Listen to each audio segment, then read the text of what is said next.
Saya sering bilang bahwasanya bicara masalah agama itu butuh modal. Kita kunci kata modal, gitu ya. Sebetulnya itu standar berpikir semua orang, ya, bahwasanya apa-apa itu butuh materi, gitu, butuh modal. Kamu mau ngobatin orang, kamu butuh kapasitas, punya kemampuan ngobatin orang. Kamu mau masak, kamu harus punya kapasitas, yaitu kemampuan memasak untuk normal gitu. Tetapi kayaknya agak-agak tajam kalau modal dikaitkan dengan orang mau ceramah gitu, atau orang mau bicara agama itu butuh modal. Sebetulnya bukan modal uang, tetapi dia butuh bahan. Nah, sekarang saya temukan satu rujukan bahwasanya ternyata bahasa modal itu sudah dipakai 1300 atau mungkin 1200 atau 1000 tahun lebih lah yang lalu gitu. Dan ini juga berkaitan dengan masalah seseorang yang bicara agama. Artinya saya hanya ingin sedang menyampaikan referensi ketika saya selalu mengkritik masalah agama atau bicara masalah agama itu butuh modal. Ternyata itu bukan omongan yang tidak pernah dibicarakan orang. Saya hanya ikut saja ya. Saya bacakan ini dalam kitab Syarhus Sunnah lil Baghawi. Di sini mengutip ucapan Asy-Sya'bi. Asy-Sya'bi ini Abu Umar Asy-Sya'bi Al-Hamdani, ya, orang Yaman ya. Saya bacakan waqala Sya'bi, dan berkata Imam Sya'bi, ma ja'akah, ma sesuatu ja'a yang telah datangkah kepadamu min ashabi Muhammadin, dari para sahabat Nabi Muhammad SAW. Ya, perlu diketahui bahwa Asy-Sya'bi ini seorang tabi'in, bahkan tabi'in yang besar ya, termasuk ulama dari tabi'in, karena beliau lahirnya itu di masa kepemerintahan Sayyidina Umar. Berarti masih bertemu dengan para sahabat Nabi. Dan tidak mungkin bertemu Rasul, karena ketika Sayyidina Umar berkuasa itu Rasulullah sudah wafat ya. Jadi ini kelasnya sahabat, sama dengan Sa'id bin Musayyab ya, sama-sama seorang tabi'in, bergurunya ya kepada sahabat.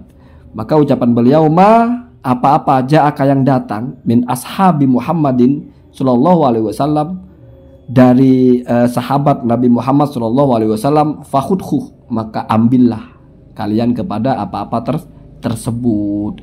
Jadi kita diperintahkan oleh Asy-Sya'bi ini untuk mengambil apa yang diucapkan oleh para sahabat Nabi. Nah, kemudian wada, dan tinggalkan. Ya, itu sebetulnya ma itu kepada ya, kepada sesuatu ya. Ini masuknya kepada, ini kalau di Alfiyah ini masuknya kepada bab istighol ya.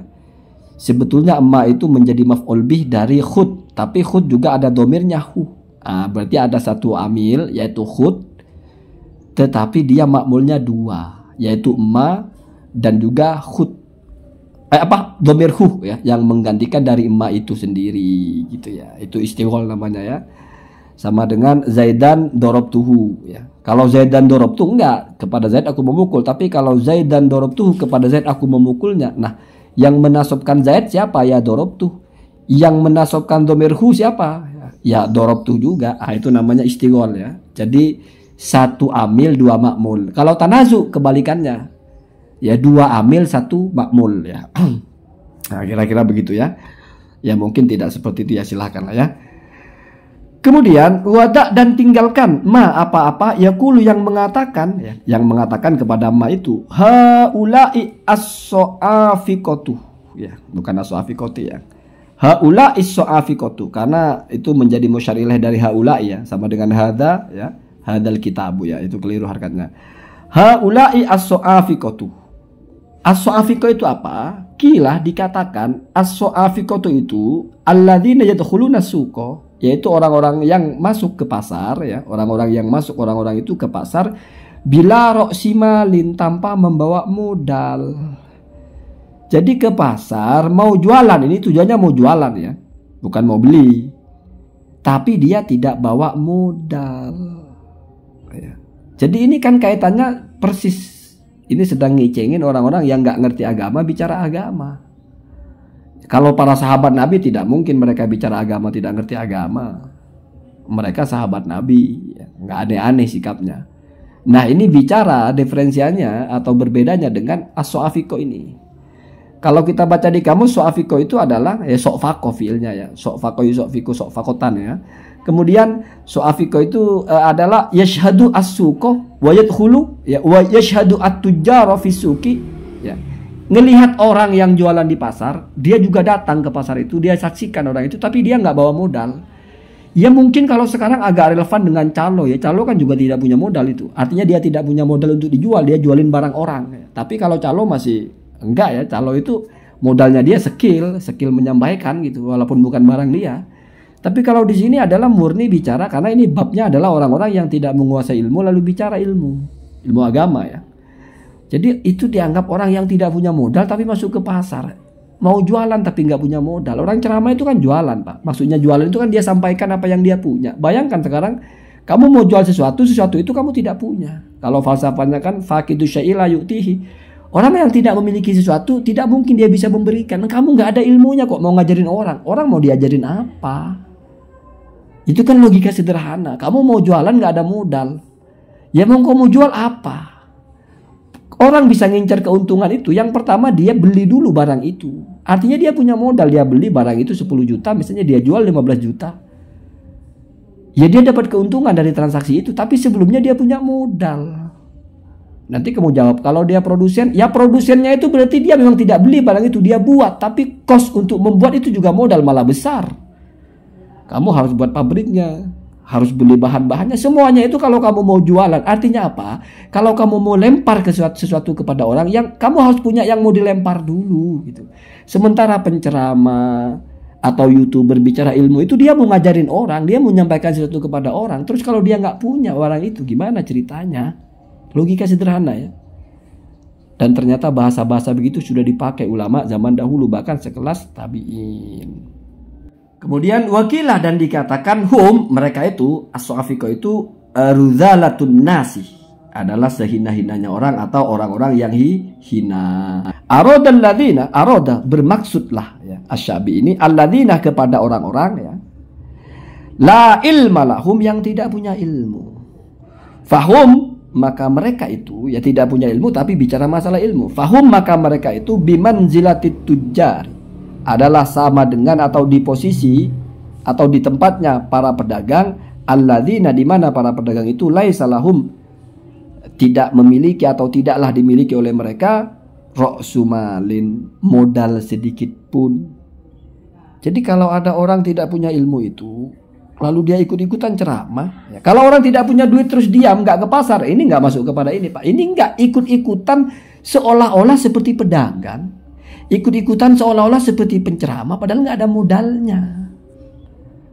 Ya gimana ya? Ini didabing dengan ucapan Ibnu Hazm, didabing dengan ucapan Ibnu Hajar ini di pembahasan nasihat-nasihat ulama kepada orang-orang yang jangan bicara agama kalau tidak menguasai. Ya mantakallama fi ghairi fannihi atabil ajaib. Ada man tasaddara qabla awanihi tasadda li hawanihi. Ya kamu kalau nggak ngerti terus ngujul-ngujulin diri bicara ya kamu siap-siap akan dibully. Itu sudah kausalitasnya begitu. Bahkan ada yang lebih simpel, man jalasa qabla waqtihi, adalah orang yang belum waktunya duduk sudah duduk. Ya akan dihina, dia akan hina.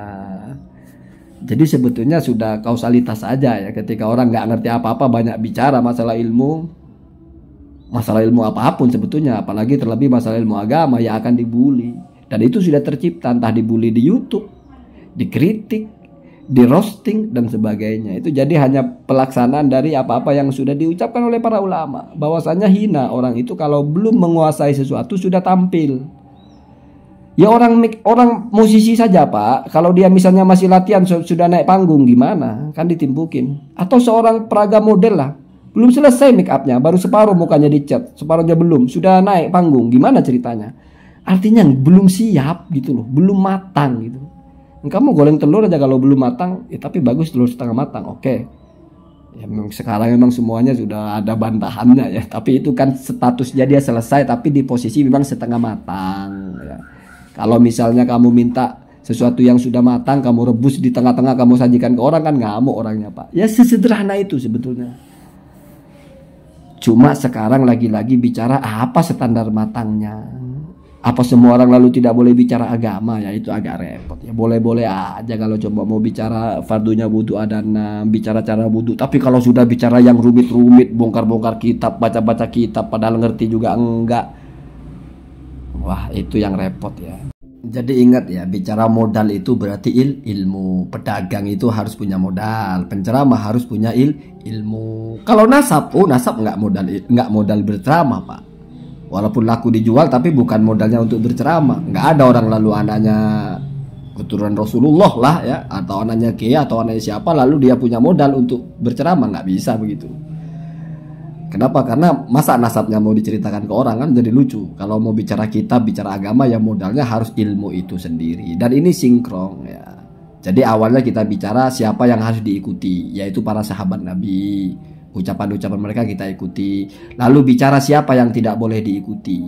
Ya bukan selain sahabat Nabi, enggak. Tapi orang-orang yang as-so'afikoh, yaitu orang-orang yang seperti pedagang masuk pasar tapi dia tidak punya modal. Kira-kira begitu ya. Apalagi tidak punya modal mau untung besar lagi ya. Nggak ada ilmunya mau jadi penceramah terkenal lagi.